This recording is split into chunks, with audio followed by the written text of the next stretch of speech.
Good morning, Copites. Welcome back to another edition of Copites of Anfield, where it was the morning after the night before. I think I'm kind of saying that quite frequently, or thinking it in my head. So we're going to talk about the game last night, but before we get into all of that, obviously, housekeeping stuff, you know what to do. Obviously, like, comment, subscribe to the channel.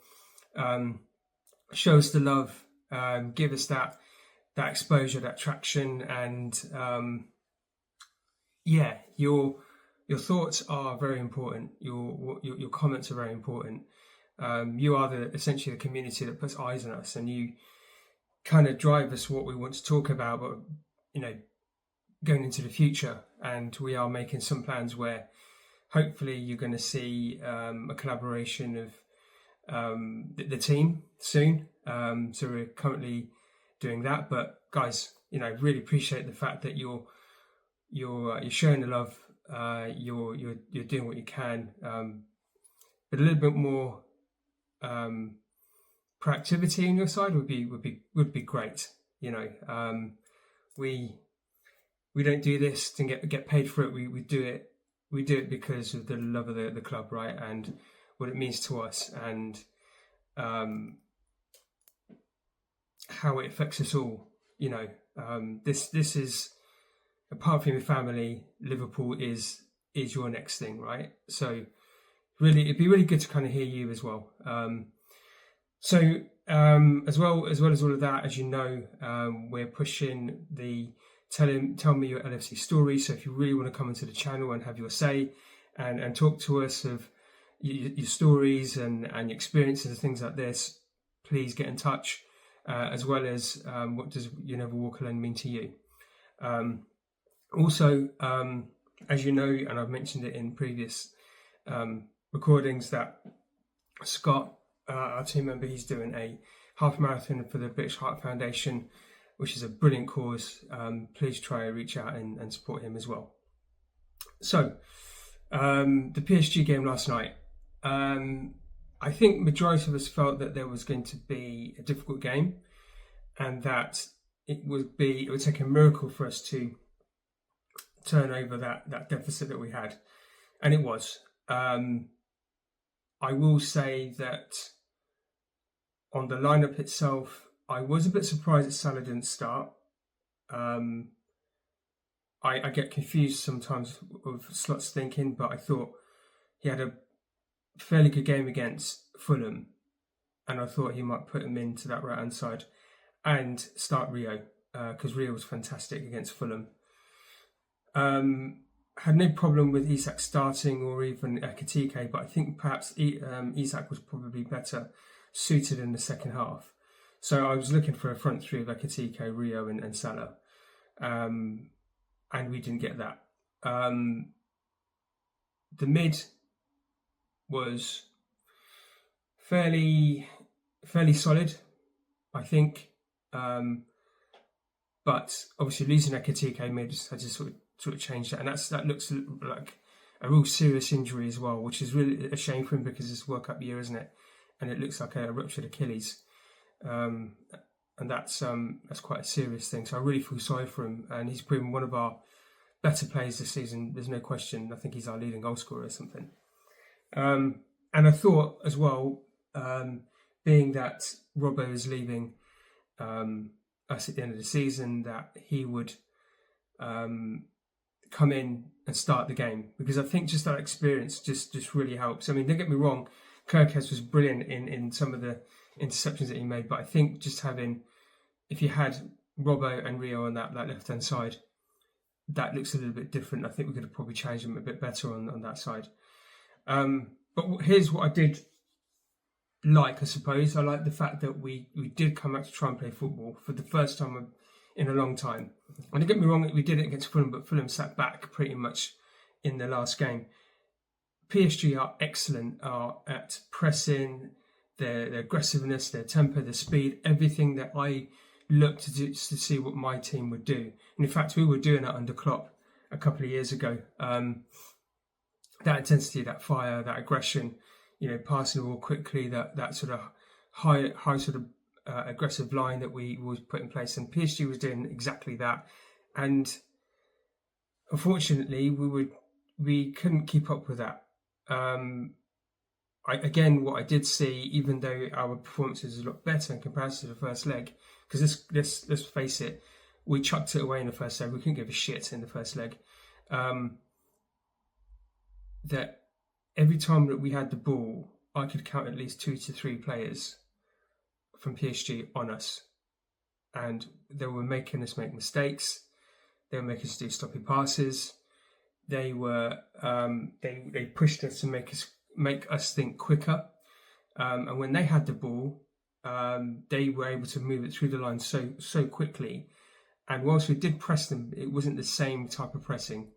You know, maybe 1 or 2 players that would sort of engage. And don't get me wrong, they were sloppy with a couple of their things as well. But the point I'm trying to make is they were faster, quicker, aggressive. The football was fantastic for them from their side, and we're just levels below. Which brings me to this sort of thinking of, what the fuck is Slot actually coaching them? Because we do have very strong, fast athletes, and we do have very clever technical players in our squad, and we do have leaders. But it seems that when we get the ball, we have to almost take 5 seconds to think. And the only player that I don't see that has to think about things, well, there's 2 or 3 really. I mean, Szoboszlai is very good at it. Gavin Birchall in his day is very good at it. And Rio is the one that I think is just naturally comes to him. I said to my other half last night that the only person I can see who's got football and brain in his head in this game is Rio. And when he came on, he absolutely showed that, you know, just his awareness, the right type of passing, you know, taking on his man. And don't get me wrong, I'm talking from an attacking point of view, but certainly we, as a unit, should be able to pass it more quicker, should be able to run faster, run harder, but they're not. I think they've been coached to kind of slow it down, to maybe prevent injuries, I don't know. But it is far and away the type of football that I'm used to seeing a few years ago. I mean, you know, we would outrun our opponent. We'd be faster than they were. They would be quicker. You know, the aggression that we would put into our game would be that by the 40th minute, the other opponent is fucking knackered and blown out their arse. We're blown out our arse now, and it just cemented for me that whilst that we did show a better performance this time around, Slot is not up to it, and it showed levels. Like if we felt that Slot wasn't capable of producing a good team and to a good level in the league, well, he's completely stuffed in the Champions League when people thought that he might win it. What a crock of shit that was. We just saw a whole different level there. And even in the other game, I didn't watch it, but Barcelona and Atletico Madrid, Barcelona came out and scored a couple of goals and really put a little bit of, you know, put a bit of scare into Atletico. I only saw a couple of moments yesterday that I thought, oh, you know, this is, we are turning the screw, but it didn't really amount to anything. And you could probably argue, was it a penalty or not? And I want to cover this up in a different episode about the state of the refereeing generally. And I don't want to go into the realms of the European referees, but I think I want to cover a subject topic around the Premier League state of referees, if you like. And I'll think about that and let you guys know. But those types of decisions, you might as well play the lottery. Sometimes it will go your way, sometimes it won't. And sometimes you have no clue where the decision came from. And I heard Shay Given last night on the TV basically saying that referees don't referee the game anymore, VAR does. And that was apparent to see. And if I look at it and I'm looking at it objectively, taking my taking the bias out of it, and my Liverpool hat off if I take that off for a second, it was a penalty. There was a contact on McAllister. He's gone in to get the ball fairly. Nobody's got it, but he's kind of got the advantage, and the player has gone behind him and made contact, and it's a penalty. And the referee got the decision right, and he got told to overturn it.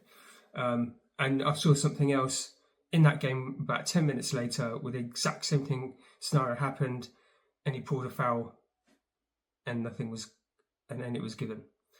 So that's my little sort of thing on referees for the game. But in what I did like was the fact that we did try to come out and play. We did try. There was definitely an element that the team went out there to do something and make it difficult for them. And the 2-0 scoreline really and truly is probably a bad reflection on the day. I think perhaps it was probably more of a 1-1 or even a 2-1 in that game. With us being knocked out, I didn't think we deserved to go through. I didn't think we deserved to go into the next stage and try and win the semi-final and the final. We're just not at that level. We are. If you gave us a banding of where we were on our level, we were sort of, the top 3 team in Europe and say in the Premier League, right? We are now showing signs of we're around about the sort of the midway, the 7th or 8th. That's our level that we've shown. In fact, actually, I think the Premier League table is lying a little bit. I think based on our form, generally speaking, we should be a lot lower in the league, and that's my general feeling on it. I don't feel sorry for the players. I feel sorry for Salah and Robbo. I feel sorry for Rio. I feel sorry for Ekitike for picking up that real bad injury. I certainly don't feel sorry for Slot. I mean, he's talking out his arse again. Or the language and tone that he's using doesn't sit right with me at all. And we are definitely in a transition stage. Don't get me wrong, we brought a lot of new players in, and most of them have to get used to the league and everything else. It's not an instantaneous change. But I'm missing that sort of Liverpool feel. Like, to me, it's like so completely disconnected to the fan base. Like, Klopp is one of us. He just feel, even though he's not been here now for a couple of years, still feel that, he's part of us, no matter what happened, no matter what. And it's not because of the success, because he just got it. He understood the fans. He understood the frustrations. Even he's able to call fans out. And you're standing and you think, yeah, actually, you're kind of right. Like the walkout we did at Crystal Palace all those seasons ago, and he said he felt so alone. And right language, wasn't it? People kind of picked up and went, yeah, actually, I can kind of get it. And from that point onwards, I don't think we kind of walked out of a stadium. Maybe a couple of did when we had some really rocky results, and that year that we had so many injuries and stuff, there was probably 1 or 2. But not to the same level. And then we've seen Slot in his second season, where fans are walking out in the quarterfinal, of the FA Cup against Man City, because the way that we played, not the fact we got knocked out, the way that we played, and that's been our theme most of the season. It's the level of football for me, the quality of it is so bad, and I want this guy gone. I just want this guy gone. I know moving away from the PSG game a little bit here, and look, hats off to PSG. They were fantastic. They were brilliant. Their goalkeeper was brilliant again. He made some fantastic saves and stuff. Let's not acknowledge the fact that they were good, and I won't be surprised if they retain it by the way that they do things. Is the football that they play, awesome, absolutely awesome, and hats off to Luis Enrique. And God, I tell you what, please let's go and get him. I can't tell you if we manage to pull that one off, I'd be so happy, because you can see he's coaching that side. You can see the type of football they're playing, and you can see, in fact, it's the type of football that's very reminiscent of heavy metal football that under Klopp. Get me that guy. If we can't get Alonso, get him. That's another conversation. But yeah, look, the slot thing, I'm fed up. I'm totally fed up. I can't stress that enough. And I've got this real fear that we might sink further if we don't do the right things for next season. We certainly have good quality players, but if you don't have the right quality manager to manage them, coach them, and push them forward and get to the next level, then what's the point? All I know is that as a fan base, we've got to stick together. We will all have our opinions and our vision and everything else, and we have the right to kind of voice that and rant about it and say how we feel. That's really important. But here's my plea to you, all of you. And I watch a lot of YouTube. I watch a lot of the rival YouTubes, the AFTVs and United Stand and all the rest of it. I don't want us to go down a road whereby we look like absolute twats and have this civil war infighting about whether slots should be in the job or not.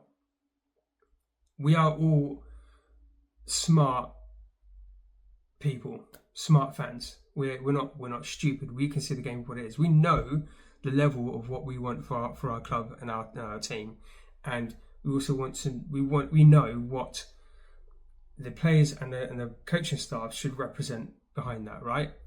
Everybody knows this. So let's not have any of our YouTube spaces or have our communities that cover Liverpool, like Redmen TV and Coppish or whatnot. Let's not be that like our other fans where we sound fucking stupid most of the time. We're not that. I watch that stuff because I think it's really entertaining. Let's be realistic. Let's be logical. Let's understand and realize where we are, right? Because in my lifetime, watching Liverpool, especially in the 80s and until now, we were quite arrogant back in the 80s, 70s, 80s, and quite rightly because we was very, very successful. When United had that dominance for the length of time that they did, that was a real humbler. But they became arrogant with that, and they still are arrogant about it now to this very day. And I can start off another topic about the difference between Liverpool and Manchester United. But the fact of the matter is, and this is what they haven't realised, is that the reason why United are so bad is because they've got bad owners. And whilst most of them recognise that they do, they are easily led. They're just a bunch of sheep now, walking around with a sense of entitlement that they should be winning the league. But they've been doing everything wrong for the last 13, 14 years now, which is why they haven't won the title in that period of time. What I can say with my sort of logic head on is that whilst I'm not really happy with FSG, they have made us commercially sound. Because back in the 80s when we were sort of sitting on our high horse, we didn't really think of the marketing side and the commercial side and the bottom lines of things. That this was why we fell off a cliff, which is why we had the shit show we had with Tom and those American owners. And thankfully FSG came in and saved our backsides, right? They did do that, and we are financially sound, and we are doing things to keep our club stable, which is great. So we've done that bit right. Now let's get the playing thing side done, i.e. the right manager, the right players, the right coaching staff, the right sports science, all these things, or the data, whatever that is. If we're best in class in terms of our finances, let's get best in class on a pitch. And going back to the United thing, financially they're screwed. They're playing in it. The players and coaching, all that, they're screwed. they're sitting third in this league on the base of that everybody else is shit. And what I mean by that is Leeds beat us and they beat them. It's been a topsy-turvy kind of league. Hasn't been a good quality league this year, I don't think. Arsenal have been consistent, but they're starting to wobble a little bit, which is expected probably. And Man City are now turning the screw, which is what they are capable of doing because they've proved it, and they've got the Guardiola to kind of coach that into them, and leaders in there because they've been there, done it before. So, which is why I think City will probably win this league. So,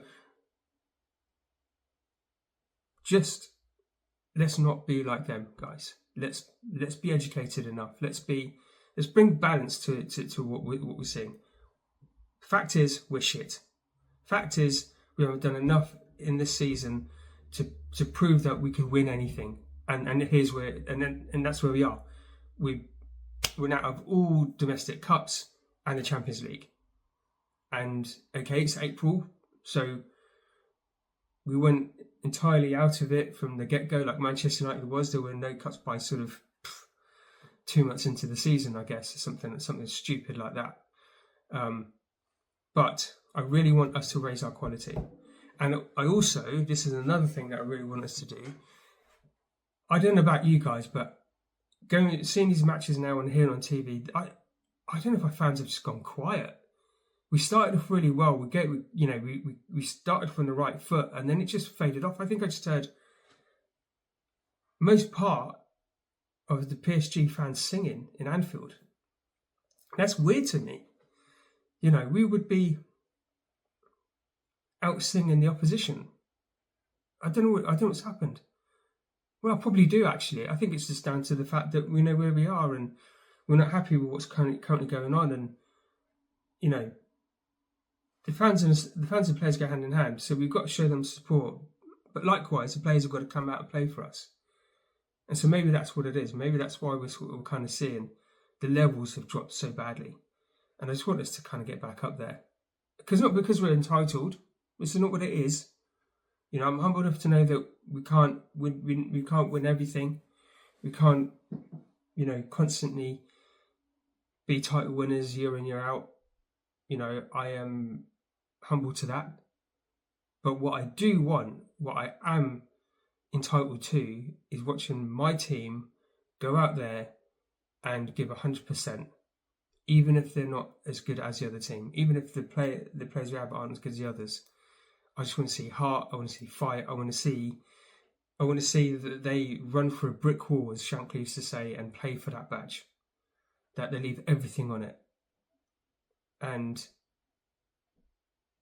we have not seen that for the majority of the season. Probably in a couple of games we have. Last night was probably better. But yeah, I want my club to just to show exactly what we're about, what we mean. Like we cover these topics, right? What does "You Never Walk Alone" mean to you? What does Liverpool mean to you? What does Liverpool mean to these players? That's the thing, and the coaching staff, because you're either all in or you're all out. It can't be a grey bit in between. And so something's got to change and change drastically. But we can have conversations around the manager, the changes, referees, which I want to really cover off as well. And maybe a subject around about, the difference between Liverpool and Manchester United, as I'm talking to you now. So these ideas are coming up. Tell me if that's something you want to cover off. Listen, guys, Cop Heights, thank you for listening to me. Thank you for taking the time to hear me rant and rave and hear my thoughts and feelings. And I'd like to hear yours as well. Please, obviously, comment below. Tell me what you think. I hope you enjoyed it. I hope you enjoyed my coverage of the game last night, the review.